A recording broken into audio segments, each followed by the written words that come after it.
지금부터 솔직하게 예, 아니오로만 대답해 보세요. 회의실에서 상사가 내 기획안을 사람들 앞에서 조롱했을 때 화를 내는 대신 어색하게 웃어넘긴 적 있나요? 연인이 또 약속을 어겼을 때 속으로는 이미 끓어오르는데 카톡에는 그냥 이렇게 보낸 적 있나요? 괜찮아. 가족이 너는 왜 항상 그 모양이냐? 라고 말했을 때 목까지 올라온 말을 삼키고 조용히 방문을 닫은 적 있나요?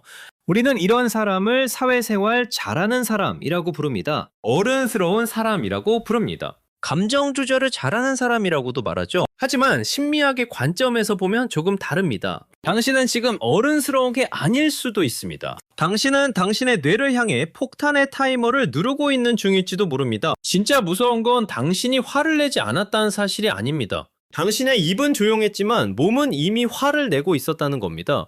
상사가 말합니다. 이 정도밖에 못했어요.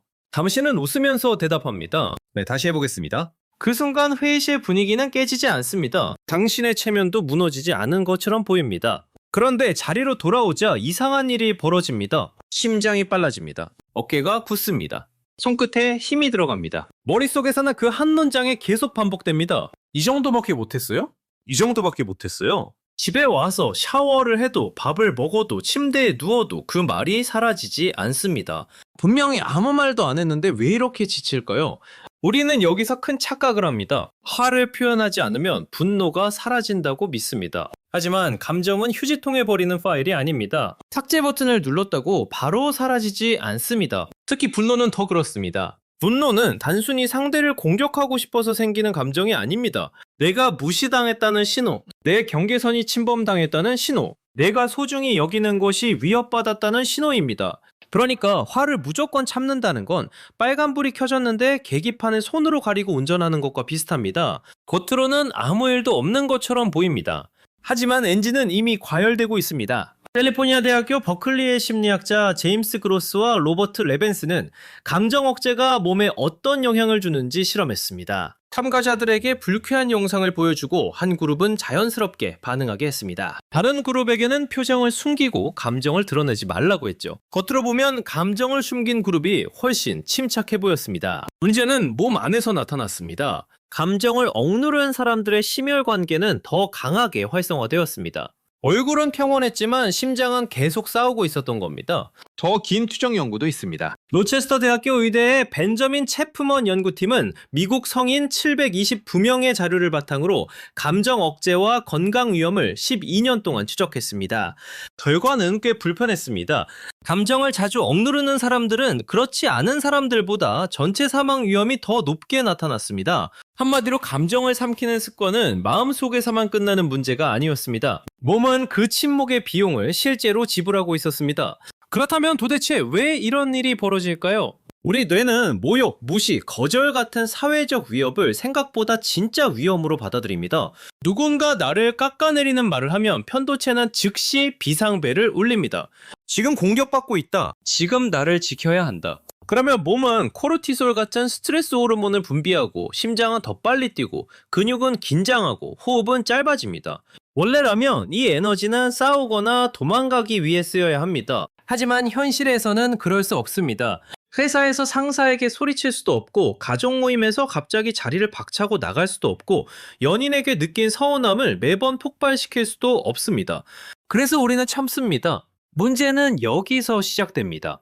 입은 닫았는데 몸은 아직 전쟁 중입니다. 전두엽은 계속 말합니다. 참아, 웃어, 티 내지 마, 분위기 망치지 마. 그동안 편도체는 계속 경보를 울립니다. 위험해, 억울해, 무시당했어. 한마디로 뇌 안에서 한쪽은 불을 끄고 다른 한쪽은 계속 불을 지르는 겁니다. 화를 참는 사람은 평온한 사람이 아닙니다. 혼자서 소방관과 방화범을 동시에 하고 있는 사람에 가깝습니다. 분노는 압력솥과 비슷합니다. 물을 끓이면 수증기가 생깁니다. 수증기 자체가 나쁜 건 아닙니다. 문제는 출구입니다. 뚜껑을 갑자기 열면 폭발합니다. 반대로 김이 빠져나갈 구멍을 완전히 막아버리면 압력은 계속 올라갑니다. 결국 위험해지죠. 분노도 마찬가지입니다. 소리 지르는 건 뚜껑을 확 열어버리는 겁니다. 무조건 참는 건 김 빠지는 구멍을 막는 겁니다. 우리가 배워야 할 건 폭발도 아니고 침묵도 아닙니다. 안전하게 압력을 빼는 법입니다. 일상에서 이 압력은 아주 조용히 쌓입니다. 상사가 회의에서 내 말을 끊습니다. 나는 웃고 넘어갑니다. 하지만 다음 회의부터 입을 덜 열게 됩니다. 연인이 약속을 또 잊어버립니다. 나는 괜찮다고 말합니다. 하지만 그날부터 답장이 조금 늦어지고 말투가 조금 차가워집니다. 부모님이 또 비교하는 말을 합니다. 나는 아무 말도 하지 않습니다. 하지만 집에 가는 횟수가 줄어듭니다. 이게 바로 참은 분노가 관계를 망가뜨리는 방식입니다. 큰 싸움이 아닙니다. 작은 거리감입니다. 큰 폭발이 아닙니다.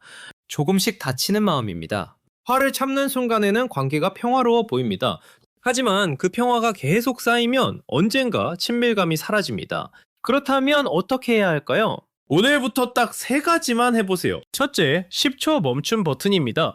분노가 치솟는 순간 바로 말하지 마세요. 화를 참으라는 뜻이 아닙니다. 첫 문장만 늦추라는 뜻입니다. 분노가 올라온 직후 튀어나오는 첫 문장은 대부분 공격입니다. 너 왜 그래? 진짜 짜증나. 항상 네가 문제야. 이 첫 문장만 지나가도 관계는 훨씬 덜 다칩니다. 숫자를 세는 게 유치해 보일 수 있습니다. 하지만 20초는 편도체가 잡고 있던 마이크를 전두엽에게 넘겨주는 시간입니다. 물째, 감정의 이름표 달기입니다. 그냥 짜증난다고 말하지 말고 마음속으로 한 문장만 더 정확하게 적어보세요. 나는 지금 내 노력이 무시당해서 억울하다. 나는 지금 기대가 깨져서 서운하다. 나는 지금 내가 중요하지 않은 사람처럼 느껴져서 슬프다. 나는 지금 또 버려진 것 같아서 불안하다. 감정은 이름이 흐릿할수록 더 크게 소리칩니다. 반대로 이름이 정확해지면 조금 다를 수 있게 됩니다. 괴물도 이름을 알면 조금 덜 무서워지는 것처럼요. 셋째, 나 전달법 번역기입니다. 상대를 찌르는 문장을 내 마음을 설명하는 문장으로 바꾸는 겁니다. 너는 왜 맨날 늦어? 이 말을 이렇게 번역해 보세요. 네가 늦는다고 미리 말하지 않으면 나는 내가 중요하지 않은 사람처럼 느껴져서 서운해. 왜 일을 이따위로 시키세요? 이 말은 이렇게 바꿀 수 있습니다. 기준이 바뀌면 다시 처음부터 해야 할까봐 저는 그게 많이 부담됩니다. 당신은 날 하나도 생각 안 하지? 이 말은 이렇게 바꿀 수 있습니다. 나는 요즘 혼자 애쓰는 느낌이 들어서 많이 외로웠어. 처음에는 어색합니다. 조금 지는 것 같고 약해 보이는 것 같고 괜히 솔직해지는 것 같을 수 있습니다. 하지만 사실 이것이 가장 강한 표현입니다. 사람들을 공격하지 않고도 내 마음을 지키는 방식이니까요. 화를 안 내는 사람이 성숙한 사람이 아닙니다. 화가 났을 때 사람을 다치게 하지 않는 방식으로 말할 수 있는 사람이 성숙한 사람입니다. 당신의 몸이 대신 아프게 만들지 마세요. 당신의 관계가 대신 멀어지게 만들지 마세요. 분노는 없애야 할 적이 아니라 내가 어디서 아팠는지 알려주는 신호일지도 모릅니다. 다음에 또 화가 올라오면 이렇게 말해보세요. 나 지금 화났어. 그런데 싸우고 싶은 게 아니라 제대로 말하고 싶어. 압력솥에 김이 오른다고 해서 나쁜 압력솥은 아닙니다. 그 압력을 어떻게 빼느냐가 중요할 뿐입니다. 사람도 마찬가지입니다. 화가 나는 당신이 나쁜 사람이 아닙니다. 그 화를 아무데도 보내지 못해 혼자 몸 안에 가둬두는 것이 위험한 겁니다. 여러분은 화를 주로 참는 편인가요? 아니면 참다가 한 번에 터지는 편인가요? 최근에 말하지 못하고 삼킨 감정이 있다면 댓글로 조용히 나눠주세요. 당신의 이야기가 누군가에게는 나만 그런 게 아니었구나 하는 위로가 될 수 있습니다. 오늘도 끝까지 함께 해주셔서 감사합니다.